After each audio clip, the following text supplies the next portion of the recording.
أعوذ بالله من الشيطان الرجيم بسم الله الرحمن الرحيم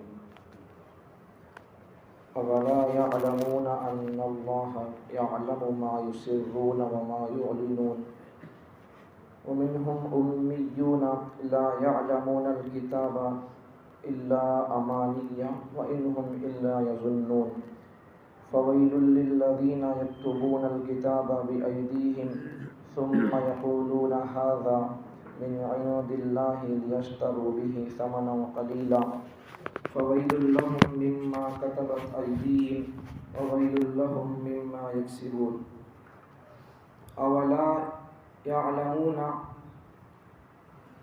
کیا یہ لوگ جانتے نہیں ہیں ان اللہ یعلم بے شک اللہ تعالیٰ جانتا ہے ما یسرون ان باتوں کو جو وہ چھپاتے ہیں وما یعلنون اور ان باتوں کو بھی اللہ جانتا ہے جن کو وہ ظاہر کرتے ہیں ومنہم اور ان یہودیوں میں سے بعض ایسے لوگ بھی ہیں امیون جو ان پڑھ ہیں لا یعلمون الکتاب تورات کتاب کو جانتے نہیں ہیں الا امانیہ مگر آرزوئیں امیدیں باندھے ہوئے ہیں وَإِنْهُمْ إِلَّا يَظُنُّونَ اور وہ صرف گمانوں کے اندر پڑے ہوئے ہیں فَوَيْلٌ لِّلَّذِينَ اور ہلاکت و بربادی ہے تباہی ہے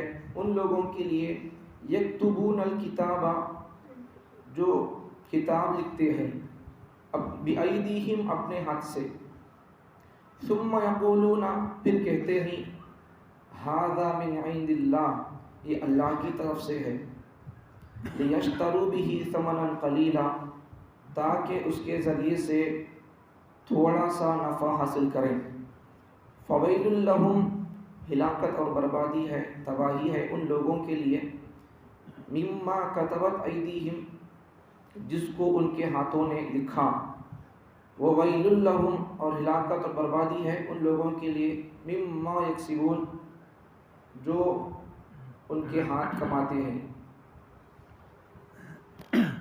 کیا یہ یہودی ان کو معلوم نہیں ہے کہ اللہ تعالیٰ خوب جانتا ہے جن چیزوں کو جن باتوں کو یہ چھپاتے ہیں اور جن باتوں کو یہ ظاہر کرتے ہیں ہر قسم کی باتوں کو اللہ جانتا ہے ان کو اتنا بھی معلوم نہیں ہے اور یہودیوں میں سے بعض لوگ ان پڑھ ہیں تورات کتاب کا علم ان کو نہیں ہے صرف امیدیں آرزوئیں باندھے ہوئے ہیں اور اسی طرح گمانوں کے اندر پڑ گئے ہیں ہلاکت ہے ان لوگوں کے لیے جو کتاب تورات کو اپنے ہاتھ سے لکھتے ہیں پھر کہتے ہیں کہ اللہ کی طرف سے ہے اس کے ذریعے سے تاکہ اس کے ذریعے سے تھوڑا سا نفع حاصل کریں ہلاکت و بربادی ہے جس کو ان کے ہاتھوں نے لکھا ان لوگوں کے لیے اور ہلاکت و بربادی ہے اس آمدنی پر جس کو انہوں نے کمایا اس آیت میں 9 باتیں ان 3 آیتوں میں 9 باتیں بتائی گئی ہیں پہلی بات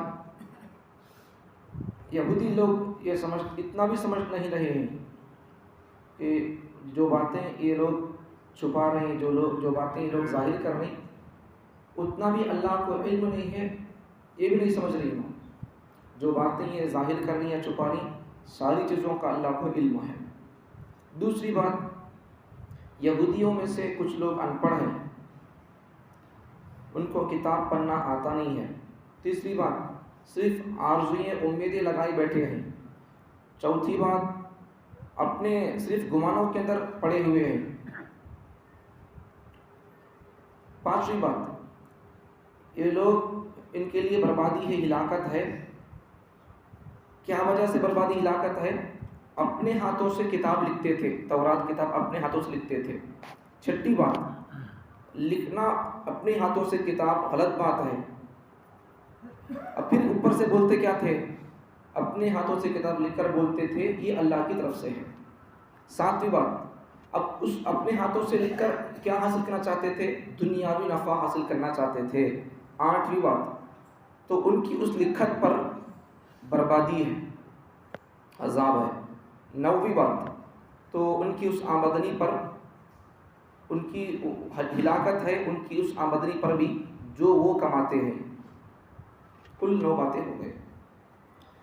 اب اس کی تشریح تفسیر کیا کہ یہودیوں میں سے یہودی لوگ کیا سمجھتے تھے کہ اللہ کو ہمیں کیا کر تو معلوم نہیں ہوتا سمجھتے تھے.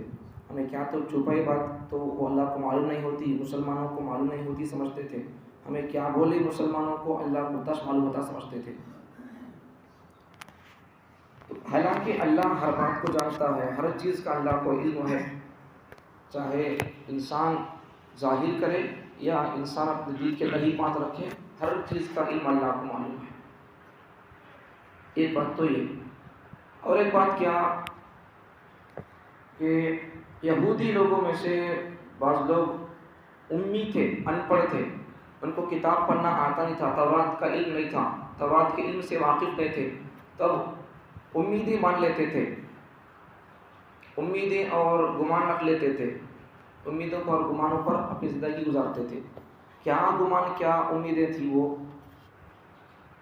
اصل میں یہودی جو ان پڑھ لوگ ہوتے تھے وہ ان کے اس وقت کے علماء کے پاس جاتے تھے جن کے پاس ناقص علم تھا، کامل علم نہیں تھا، اور مخلوط علم تھا، صحیح علم نہیں تھا. تو اب آنے والا آدمی سے اگر آ کر مسئلہ پوچھتا، پیسے دکھا کر پیسے دے کر مسئلہ پوچھتا، تو اس کی مرضی کے مطابق فتویٰ فیصلہ مسئلہ لکھ کر دیتے تھے. اگر آنے والا آدمی ان کو پیسے نہیں دکھاتا، پیسے نہیں دیتا، تو پھر اسے صحیح بات بتاتے تھے. اب وہ آنے والا آدمی کیا سمجھتا؟ آنے والے آدمی کو، ان کی عوام کو یہودیوں کے علماء برباد کر دیے.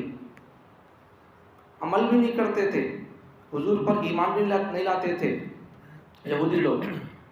اور ان کو کیا نشہ تھا؟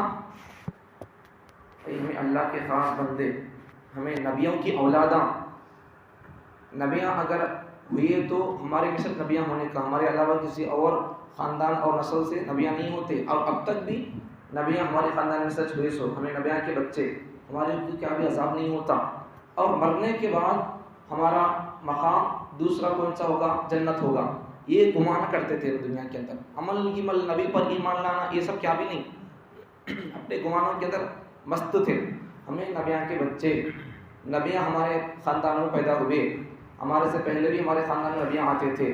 اب ہماری کوئی عمل کی ضرورت نہیں ہے، ہمیں مرنے کے بعد فوراً ہمارا اسٹیج اور دوسرا مقام ہمارا جنت ہوگا. یہ گمان کرتے تھے. اور ان کے علماء بھی، یہودیوں کے علماء بھی، اب آنے والے کے آدمی اگر پیسے لا کر دیتا تو اس کے سب سے فتویٰ لکھ کر دیتے تھے. اپنے ہاتھوں سے کتاب کو رد و بدل کرتے تھے، کتاب کے اندر تحریف کرتے تھے. آنے والے آدمی کی مرضی کے مطابق فیصلہ اور فتویٰ لکھ کر دیتے تھے. اور اسے لکھ کر دے کر کیا بولتے تھے؟ بھئی یہ اللہ کی طرف سے ایسا بات ہے، یہ تورات میں ایسا لکھ کر ایسا بول کر بولتے تھے. حلال کو حرام کر دیتے تھے، حرام کو حلال کر دیتے تھے. تو یہ سودی کاروبار کرتے تھے، سود لے کر لکھ کر دیتے تھے بات. تو یہ بھی گناہ تھا. کتاب کے اندر تبدیلی کرتے تھے یہودیوں کے علماء. ایک تو یہ غلطی. دوسری غلطی کیا؟ پھر لکھ کر پیسے لے کر مسئلہ لکھ کر دے کر پھر بولتے کیا تھے؟ یہ اللہ کی طرف سے ایسا مسئلہ ہے سن کر بولتے تھے. تورات کتاب کے اندر ایسا سے بول کر بولتے تھے. مطلب کیا سمجھ میں آیا؟ عوام کو خراب کرنے والی علماء تھی سو قوم. یہودیوں کو، یہودی عوام کو، ناواقف عوام کو، جاہل عوام کو خراب کرنے والی قوم علماء تھی سو.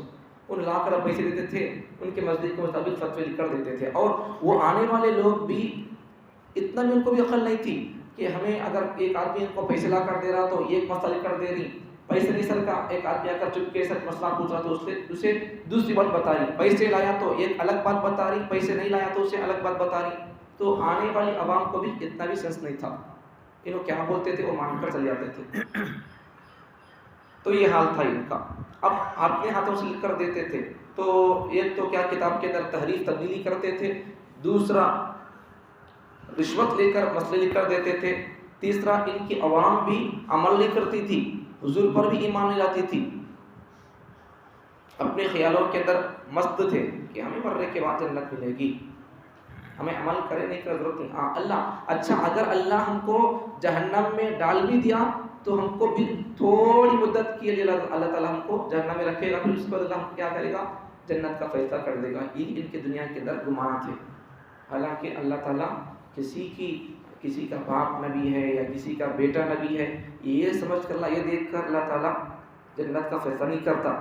جس کے پاس ایمان ہے, جس کے پاس عمل ہے, اللہ تعالیٰ اس حساب سے اللہ اس کا فیصلہ کرتے. ایمان بھی نہیں ہے, عمل بھی نہیں ہے, تو پھر وہ نبی کا بچہ کیوں نہ بن دے, نبی کا باپ ہی کیوں نہ ہو, اللہ اس کے لیے جنت کا فیصلہ نہیں کرتے. ایسے واقعات ہمارے سامنے بڑے بڑے ہیں.